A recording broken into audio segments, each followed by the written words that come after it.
parler, moi, de mon coup de cœur dans la région, parce que vous savez, c'est une région de fromage. Hein. C'est Pays de Savoie, on y trouve parmi les plus beaux fromages de notre territoire. Eh bien, on vient parfois de très loin pour venir se former et même faire le fromage ici, dans ces pays. Quand je dis très loin, très loin, mais très loin. Chaque hiver, Léger accueille près de 800 000 skieurs. Mais Mitty, ce jeune japonais, ne s'y est pas installé pour le ski. Il a quitté la modernité de Tokyo pour faire du fromage en Haute-Savoie, un métier presque inconnu au Japon. On ne peut pas tout.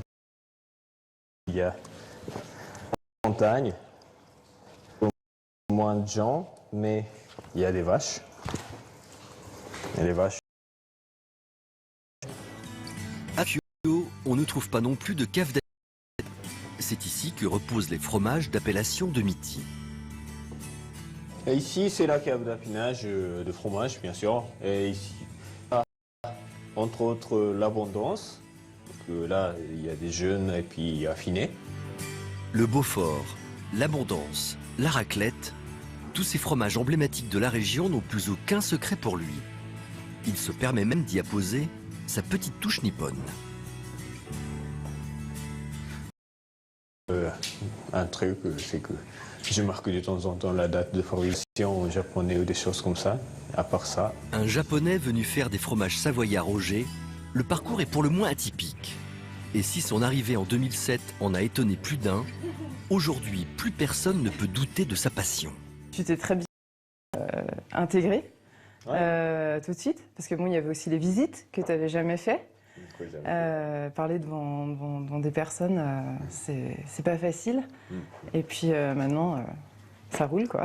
Et quand il ne travaille, Mitty peut profiter du relief vallonné pour pratiquer son sport favori, le vélo. Une passion née au Japon devant la télévision et qui n'est pas sans rapport avec la France. Moi, quand j'étais encore lycéen, j'ai regardé France en 90 et c'est l'année où j'ai compris à faire du vélo.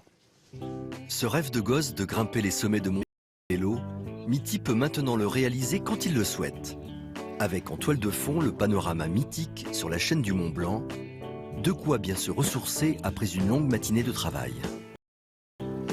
J'ai bien franchir l'école, parce qu'à chaque fois que je monte, c'est que au col il y a un paysage, des choses comme ça, là j'aime bien. La station touristique des Jets est devenue pour Mitty une véritable terre d'adoption.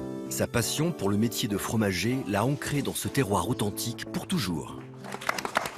Ah là, venir du Japon pour se... Il faut dire que c'est incroyable. Hein. Là, on le voit faire du vélo. Vous le connaissez bien, vous deux, hein, toi. J'en parlais tout à l'heure. Comment il a découvert ce monsieur, la France? Simplement en regardant depuis le Japon la retransmission des épreuves du Tour de France en montagne. Et il s'est dit, je crois que c'est un endroit magnifique. Et c'est pour ça que je vais venir m'installer. C'est incroyable. C'est un mec super calé maintenant, super calé. Je l'ai vu samedi. Ah bon? J'ai skié au jet et ensuite j'ai fait ma petite escale gourmande. Non mais tu il y a une tome au cumin qui est excellente, et un crottin de chèvre aussi. Et il a son bleu, le bleu de Mitty maintenant. Voilà. Effectivement, le bleu des jets. C'est vrai que Mitty est une star ici en Haute-Savoie.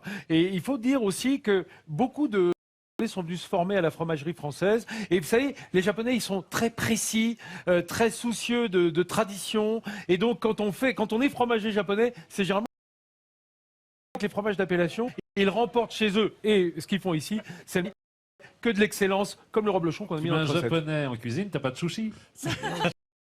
Aucun. Bah oui, bien sûr. Merci Stéphane Thébault. Oui. Et les Saint-Germain, vous pouvez l'applaudir Stéphane Thébault parce que ça c'est magnifique, ça fait honneur.